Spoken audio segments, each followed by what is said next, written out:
Kita berdoa. Terima kasih Allah Bapa atas hari yang baru yang telah kami nikmati. Melalui kasih karunia-Mu dan penyertaan-Mu, kami dapat menghirup udara yang segar dan melakukan setiap kegiatan kami pada hari ini. Sebentar kami akan mendengarkan firman-Mu menjadi bekal kami untuk mengarungi kehidupan kami dan melakukan setiap kegiatan kami. Berilah kami kebijaksanaan agar kami dapat mengerti, memahami, dan melakukan setiap firman-Mu di dalam perjalanan hidup kami. Amin. Firman Tuhan untuk kita di hari ini tertulis dalam Mazmur pasal yang ke-27 ayatnya yang pertama. Demikian firman Tuhan. Dari Daud, Tuhan adalah terangku dan keselamatanku. Kepada siapakah aku harus takut? Tuhan adalah benteng hidupku. Terhadap siapakah aku harus gemetar?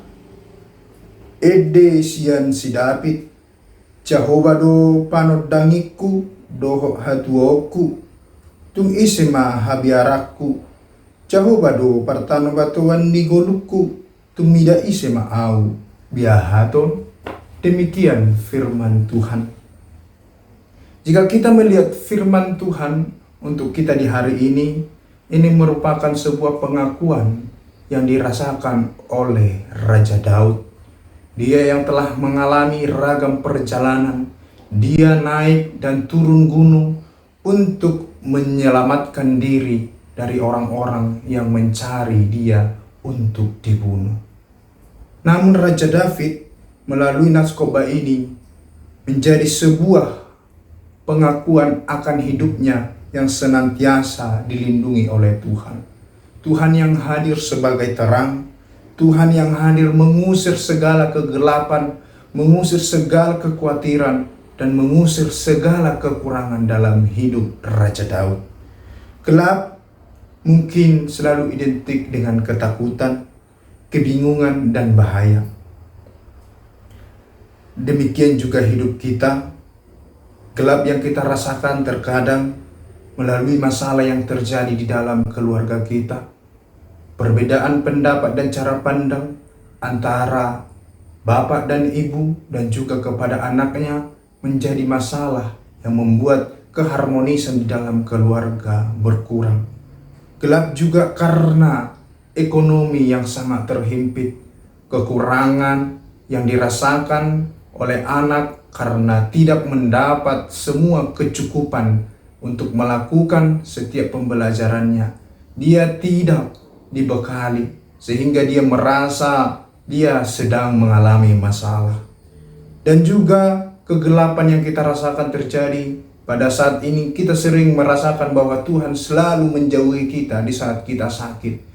Tuhan membiarkan penyakit itu menjadi sebuah momok yang membuat kita terjatuh di dalam penyesalan, bahkan menjadi orang-orang yang tidak percaya kepada Tuhan.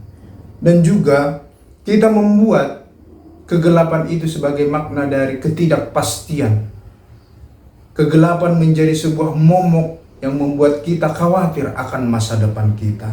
Namun melalui naskah ini kita mau dijadikan menjadi orang-orang yang percaya, yang selalu mengatakan bahwa Tuhan adalah terangku, yang berarti di tengah perjalanan hidup kita yang mungkin merasakan kegelapan, yang mungkin merasakan ketakutan, yang mungkin merasakan bahaya dalam perjalanan hidup, namun terang Tuhan membuat kita berani melangkah karena kita percaya bahwa kita tidak berjalan secara sendiri-sendiri, namun Tuhan mengiringi kita untuk melakukan hal-hal yang terbaik.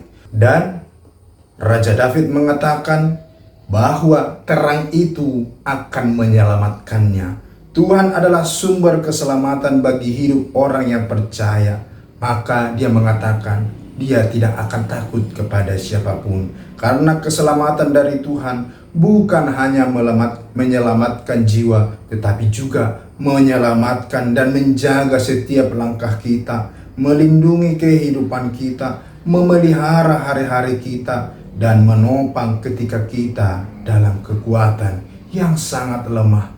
Raja David mengatakan bahwa Tuhan menjadi sumber keselamatan, maka ketakutan tidak berkuasa lagi di dalam kehidupan kita.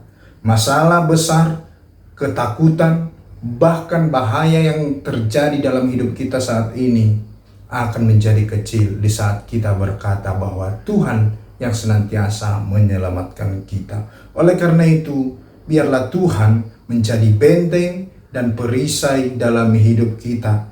Tuhan menjadi pelindung yang senantiasa memberikan kita kepercayaan diri, memberikan kita rasa keamanan, sehingga kita dalam perjalanan kita selalu merasa mampu melakukan setiap apapun itu di dalam kekuatan yang dari Tuhan. Oleh karena itu Bapak Ibu, mari kita menyerahkan diri kita seperti Raja David dan memberikan kehidupan kita dijaga dan dilindungi oleh perisai yang kuat, yaitu Tuhan Allah kita yang agung. Kasih karunia Tuhan kita Yesus Kristus, kasih Allah Bapa, dan persekutuan Roh Kudus kiranya memberkati kamu sekalian hari ini, besok, lusa, sampai selama-lamanya. Amin.